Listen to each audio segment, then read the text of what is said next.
วันที่23เมษายน2025กรมการเงินต่างประเทศได้จัดกองประชุมสรุปตีราคาการเคลื่อนไหวนำพาซี่นำเวียกงานภาครัฐ3เดือนต้นปี2025ในทิศทางแผนการในต่อหน้าพร้อมทั้งมอบเหรียญกาและนึกสร้างหนุ่มประชาชนปฏิวัติลาวครบรอบ65ปีและใบย่อการเคลื่อนไหวเวียกงานประจำปี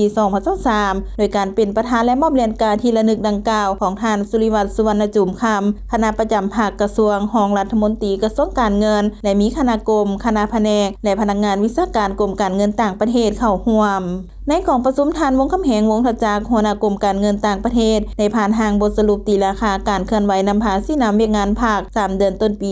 2025ในทิศทางแผนงานในต่อหน้าโดยได้ยกให้เห็นการเคลื่อนไหวเวียกงานต่างประเทศที่พ้นเด่นการปฏิบัติพันธะหอบเบียนเป็นเจ้าภาพกองประชุมอาเซียนการปฏิบัตินโยบายการร่วมมือ2ฝ่ายหลายฝ่ายคู่ร่วมพัฒนาและองค์การจะตั้งสากลอื่นๆในการพัฒนาแผนพัฒนาเศรษฐกิจสังคมประกอบส่วนในการระดมทุนเข้าในแผนงานโครงการบริมสิทธิ์ของรัฐบาลการแก้ไขปัญหายุ่งยากทางด้านเศรษฐกิจการเงินและเวียกงานอื่นๆพร้อมนั้นยังได้รับฟังการผ่านทางบทสรุปตีราคาการเคลื่อนไหวเวียกงานวิสาเฉพาะ3เดือนต้นปี2025จากทานางแพงเขียมไสยแก้วของหัวหน้ากรมการเงินต่างประเทศซึ่งเห็นได้หลายผลงานหลายหน้าเวียกสำเร็จตามระดับคาดหมายของแผนงานที่วางไว้โอกาสนี้ทานสุริวัฒน์สุวรรณจุ่มคำได้มีคำเห็นว่าเคียงคู่กับผลสำเร็จผลงานอันพ้นเด่นหลายด้านทางภายในและสากลก่อตามทางคณะกรมพนักงานจะต้องได้สืบต่อกักเกี่ยมความพร้อมให้กองประชุม3คันของตนเองศึกษาอบรมการเมืองแนวคิดให้แก่สมาชิกภาคพนักงานภายในกรมให้มีความอุ่นเอียงทุนเทียงติดตามการประเมินสภาพการสากลเพื่อค้นคว้ากำหนดแผนร่วมมือ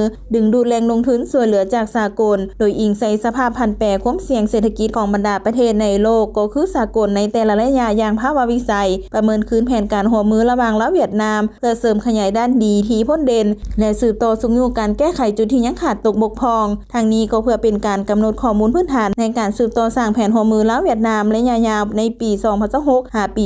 2030เอาใจใส่ประสานสมทบเวียกงานการร่วมมือกับผู้ให้ทุนเป็นต้นโครงการบริมสิทธิ์ต่างๆของรัฐบาลให้มีสภาพคล่องตัวทางนี้ก็เพื่อเฮ็ดให้เวียกงานกรมการเงินต่างประเทศมีใบหน้าใหม่หลายขึ้นกว่าเก่า